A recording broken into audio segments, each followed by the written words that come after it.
What's up, everybody? We're here today with a special guest. It's episode 18 of Queen City Reds. We're here with Mike McLain.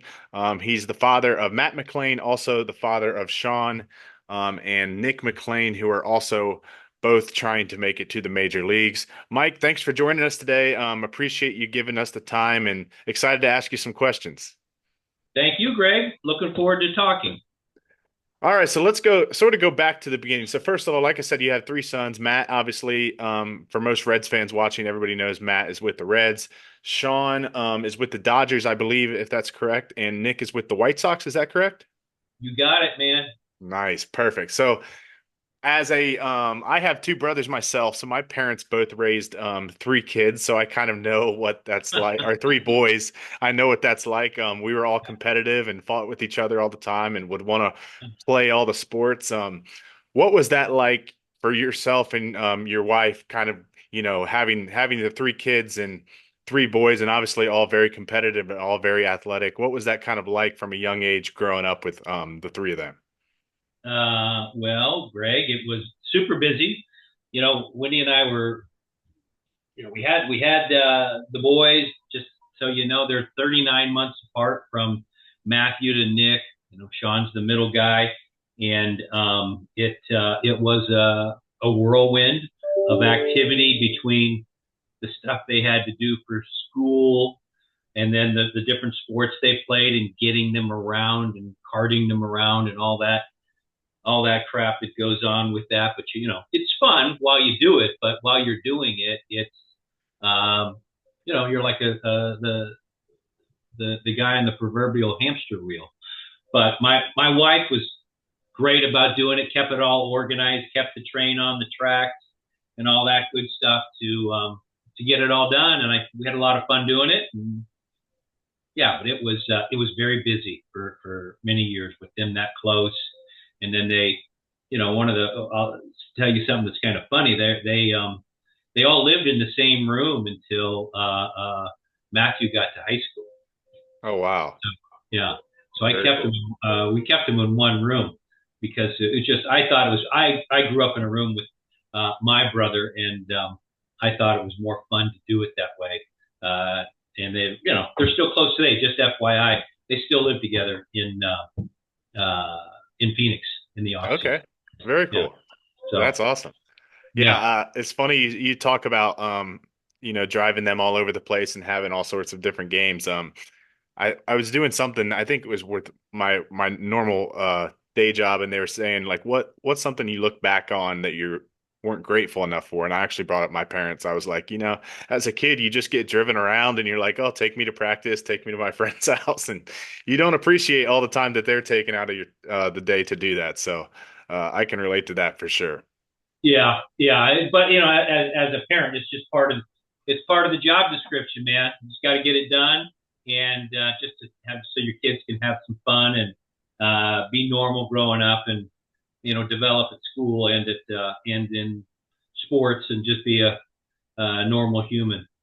Yeah, You know? absolutely. So, Matt obviously being the oldest, so what age did it take you to kind of like see, him achieving in sports to kind of feel like, okay, he's pretty good. He gets got a chance to play some kind of sport, whether it's, baseball, or I don't know if he played any other sports growing up. But what kind of age do you think it was that you kind of thought he's got a chance? And obviously, for those that don't know, you played football at UCLA from what I researched. So obviously he's got some athletics in the family, which always helps the genes. So, but yeah, Yeah. what kind of age did you see him kind of say he's got a chance to be good?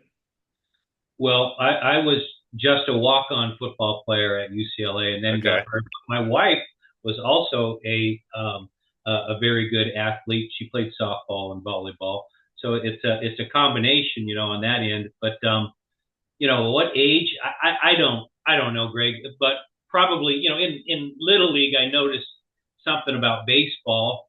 I figured out real quick that all three of the boys could hit. We did a lot of hitting, and now I'm speaking comparatively when I see other kids because I'm not a baseball expert by any means, but Right. it's quite obvious that they could hit. wiffle. We played a ton of wiffle ball. I think wiffle ball is fun, and Yeah, also absolutely. it obviously can make you develop that skill. So, but I don't know. I'd say uh, 8, 9, 10, right around in there. I noticed that this guy can hit, and he could hit. I knew they would all be coordinated in both their feet and their hands. That was pretty apparent. So, but I guess 8, 9, or 10, right around in there, just kind of get a feel for it. But you don't really. I was not a baseball guy, so I didn't like have I didn't it didn't click in. I just thought, oh, he's coordinated. Right, right. You know, yeah, Yeah, makes sense. So you obviously, like I said, you went to UCLA with Matt, obviously being your first kid that gets out of high school and goes to college. Was he kind of always going to go to UCLA? Was he close to going anywhere else? What was kind of the college decision like? And obviously, being able to play baseball in college was obviously a big deal for him. And what was kind of that process like for you guys, having being, the first kid out of high school, I guess per se. yeah. Learning that was a whole other thing. That learning how the college recruiting works. So, how that worked was uh, I took him to a camp, so I didn't even know how it worked. Right. So Yeah, yeah. they a neighbor recommended I take him to a camp. His freshman year, he played in high school, and he was player of the year in the league. That was unusual. I didn't know how unusual. Uh, As a freshman, yeah, that's impressive. yeah, and I figured out it was unusual when an agent called me. Then, but I still didn't think much of it. In my mind, it was like, okay, well, it's like a football scholarship. You get a scholarship and you go and you play for 4 years and you go on. I didn't understand that in baseball they're drafting them out of high school and all Right, that. right. I heard about it. I didn't know. Anyway, so took him to a camp, and then the camp went really good. And I figured out then that the coaches were serious because they were talking to him about a scholarship. And then UCLA wanted him to come to another camp, and we went to the camp. He did love UCLA because we had gone to a lot of football games as a little boy, and he had written down in an elementary school that he wanted to play baseball at UCLA someday. We went to the camp. He played really well amongst I don't know how they do it today, but at that point they'd have a bunch of camp players. You paid a nominal fee, and basically it's a tryout or Yeah, whatever. right. They're looking at you. Some people are just there to pay, and some people are actually looking at is my what my gut told me was going on. Yeah.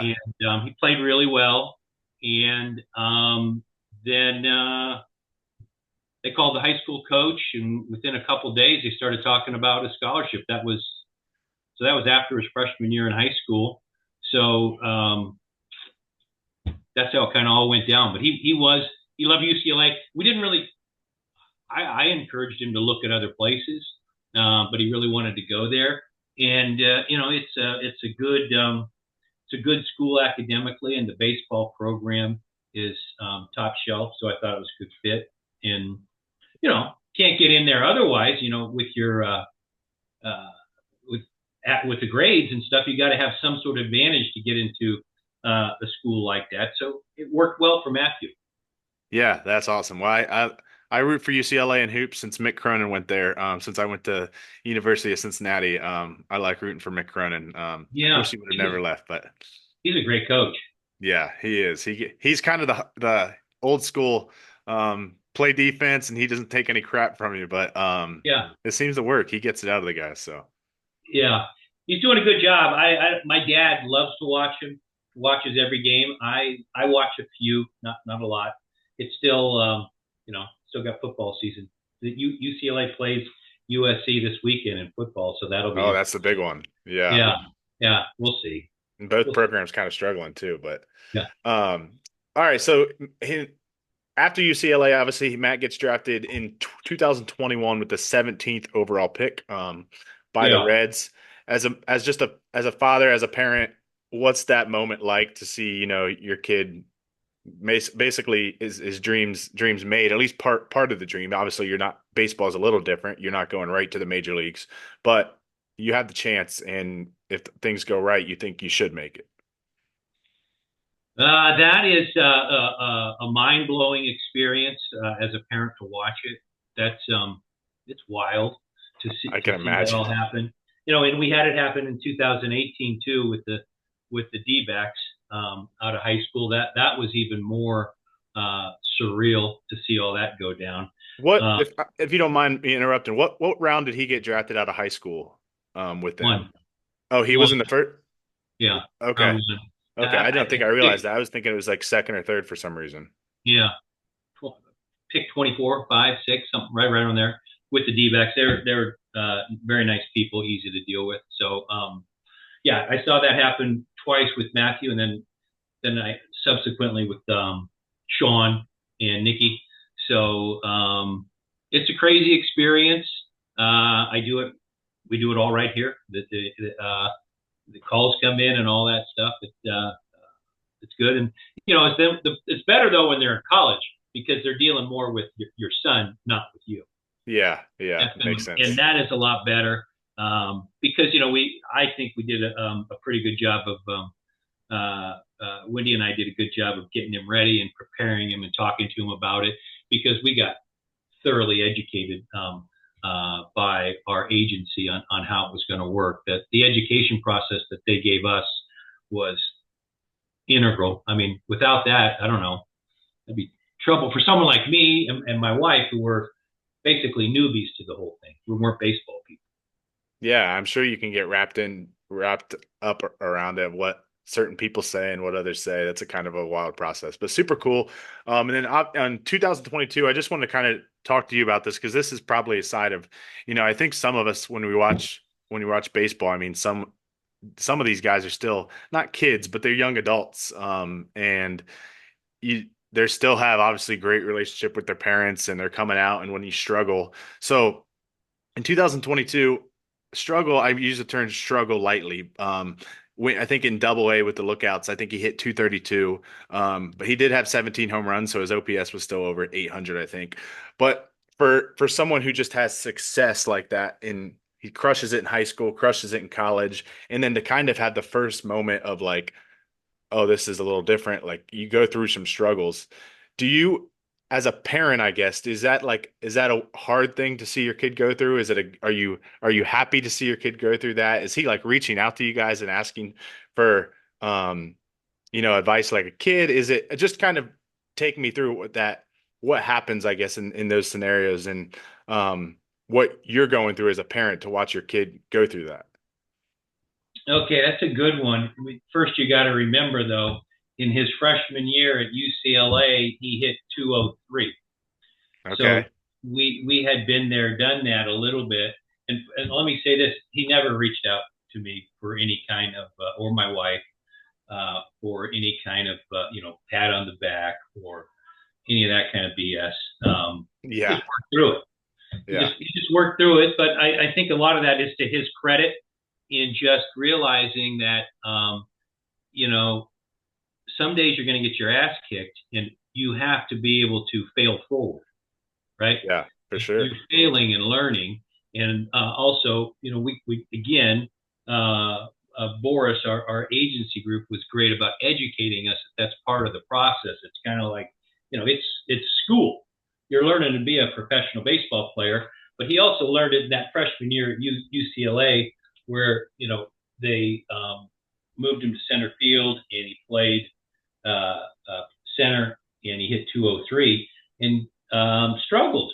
I mean, Greg, it's 203. He struggled.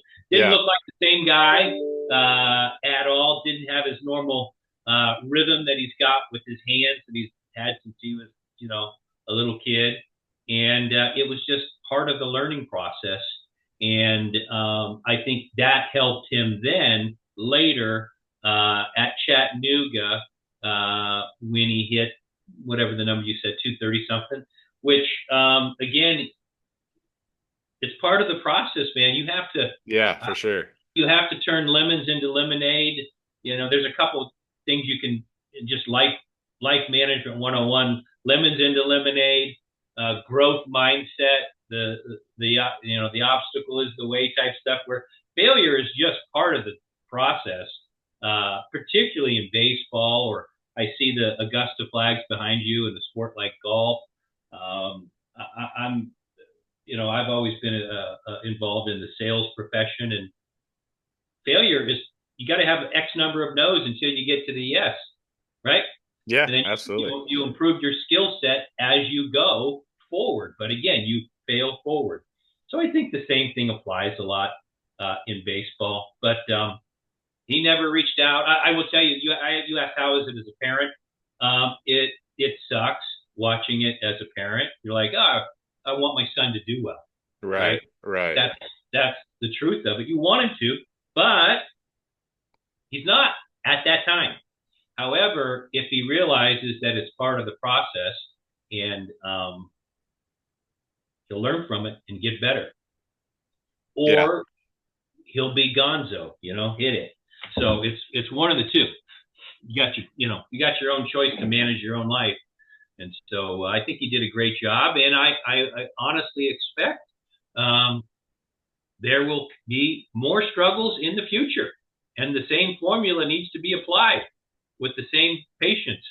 And that's not for just for Matthew, but that's for Sean and Nick and any of their friends that ask me. That's my personal opinion. It won't go away. There's nothing easy.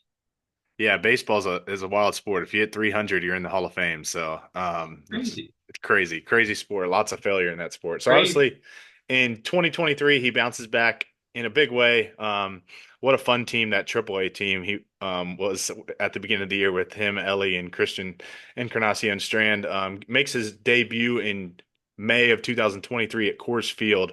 Yeah. Just again, what's kind of as a parent, what's that moment like of holy cow, my son's making his major league debut, and now the dreams really set in. He's made it. He didn't just get drafted, but now he's actually he's making his debut. Yeah, that was a crazy day. Yeah. So uh, we we were at USC on Sunday.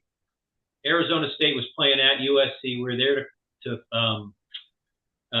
see Nick play. Matthew calls Wendy. I believe it's Mother's Day, Greg. I believe it's Mother's Day. Okay. And he tells her he's getting the call up. And so we are really ecstatic. And I think ASU had just lost a tough one. So it was kind of a yin and a yang type thing Yeah, going on. yeah, Excited for one of the Stooges, and another one just had a tough loss in a weekend series at USC. But, life goes on. And so we make plans. We get out there, Wendy and I, we get there, and the national anthem is playing. And you see him. I think he hits in the two hole that day. And I said the draft was a surreal experience. This was a surreal and maybe an out of body experience. It's kind of crazy because you're sitting there and you're yeah, watching. So that's my kid on deck to hit in the major leagues. That's kind of crazy. yeah, yeah. So it's crazy. You're sitting there, As you're watching it, and it's happening. And then I think I can't remember. He doesn't get a hit his first time up, but his second time up, he hits one in the gap, and he hits hustle a double, I hustle, think, hustle right? double. Yeah, Yep, yep. exactly. I remember that. I And, remember that and well. that is, that's it's a wild feeling when you see it. And then the other thing is, it got caught on camera, is that when the play had not ended yet. Wendy's turning around, trying to hug me, and I'm telling her you can't wait because I didn't know if he was going to be safe or out going Right, into right. second base, right? Yeah, So, but to answer your question, you just try and enjoy it, yeah, yeah. try and That remember it, try and take pictures. But we had some friends there with us who were kind enough to take a bunch of pictures, because I couldn't process all that at one point. Yeah, I'm sure. Well, hopefully you get to experience that again with your other two sons. That would be really cool. So, uh, fast forward to 2024. Obviously, I was actually out in spring training this year for a little bit. Got to watch some games, and Um, Matt's coming back from his injury, and then gets hurts his shoulder diving for a ball. Yep. Um, what's I guess how did with you guys, and how did you guys kind of take the news, or how's he handled the type of news of, well, it looks like I'm going to miss basically the entire season. Obviously there was hope for maybe an August September return, but I think everybody kind of knew that was probably unrealistic. But how do you guys handle, and how do you think he handled just the news of, I'm going to be out for the year essentially? I think he's disappointed, very. But again, it's part of it. Injuries are part of baseball, and again, what can you do, right? The actions you can take to get yourself better as soon as possible, and move forward and be as productive as possible for yourself during that period of time. Unfortunately, there's a lot of injuries in baseball, and it is just, it's part of the game. And if you're not getting them, you should, thank the big man upstairs, because they Yeah. just happen all the time. It's crazy. So, but the idea is to, okay, what can I control? What can I move forward on? And not cry over spilled milk or any of that other. That does nothing to solve the problem. Yeah, it is The what it is, problem man. is get it diagnosed right, get it fixed by as good of a surgeon as you can. Uh, Invest thoroughly in rehab, take care of your body, and be ready to go as soon as you can and move forward. What else is there to do? You know? Yeah, no, absolutely. Like you said, it's probably one of those things that's super frustrating at first, but then you just deal with it and you go attack rehab the best you can. Yeah, So just a couple more for you here. Obviously, probably something really cool for you guys as well was Sean and Matt got to play together in the Arizona Fall League. yeah, Um, this fall, which just ended, I think, last week. Um, I assume you guys got to go out there for a couple games and see the two of them play together. But that, again, just another probably really cool feeling as a parent of, hey, now my two kids are on the on the diamond together in professional baseball. yeah. That was awesome. We did go out, check it out, and see that, and it was a lot of fun to see them play together. They had played together all the way back in Little League, travel ball. In college, they played together in the summer with the Santa Barbara Foresters, with Bill Pintard, a good dude who coaches the summer team up at Santa Barbara. So it was great to see. And then when you think about it, that they're on you know, the Arizona Fall League field together. I don't know how unusual that is, but I would have to imagine it's fairly unusual for two brothers to be there. And when they were playing second and third when we saw them. So it was a lot of fun, and I think they enjoy it. They get along really well. They're very competitive with each other, but they get along well too. Yeah, that's super cool. When I saw the rosters come out, I was like, that stood out. I was like, that's pretty cool. Um, Nick could have been there for the third if he would have been healthy, but and of course the White Sox would have to ask him to do it, but because the White Sox are affiliated with that Glendale oh, the Desert same Club. team? Oh, Yeah, wow. so That's it's crazy. funny how they're all three. If they ever Theoretically, that could have happened. if they ever all three make it to the big leagues, you guys are gonna have to get a jersey with like those jerseys that like are half of one team, half of the other. The bottom. I don't know how you do that with three teams, but I you'll don't have to know get with something creative three. like that. My wife and the grandmothers did it when the Arizona State played UCLA. They had a friend Okay, of ours created a nice. half a jersey for all the for Wendy, and then the three grandmas, and it was pretty cool to see that. That was cool. So three, I'm sure my buddy will be able to figure it out. He's good with all the clothing brands and all that kind of stuff. Yeah, that's awesome. I guess last thought here, while we're talking about the Arizona Fall League. Obviously Matt got to play some center field, got to play a little bit of third base, I think. Based on reports, it seems like a lot of that was just because they needed to get his they wanted to get his bat in the lineup. Do you have any thoughts or any um, thoughts of would you like to see him play anywhere? Do you think he's good enough to play wherever they put him? I mean, obviously he's a pretty athletic guy, but just kind of wanted to get your thoughts while I had you here. If you had any thoughts on um, him playing other positions. Obviously, you said he played center field in at UCLA, so he has the experience.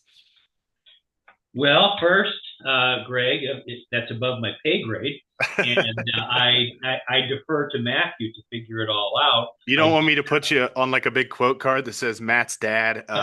Matt's dad says he Yeah. cannot play center field.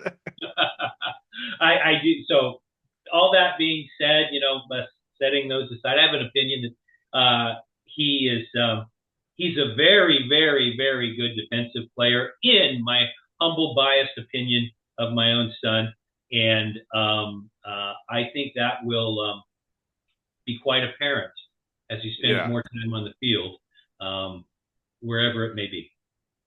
I love that. Well, Mike, appreciate your time. This was awesome. I think it's cool to get some, again, it's cool to get some backstories of, the guys we watch as fans all year, and you don't always get to hear the parent side of things. And obviously, you guys have a cool story with having three kids in professional baseball. So appreciate the time. We'll have to do it again sometime, and thanks for coming on. Thank you, Greg. I appreciate it. Yeah, Appreciate it very absolutely. much. Go Reds.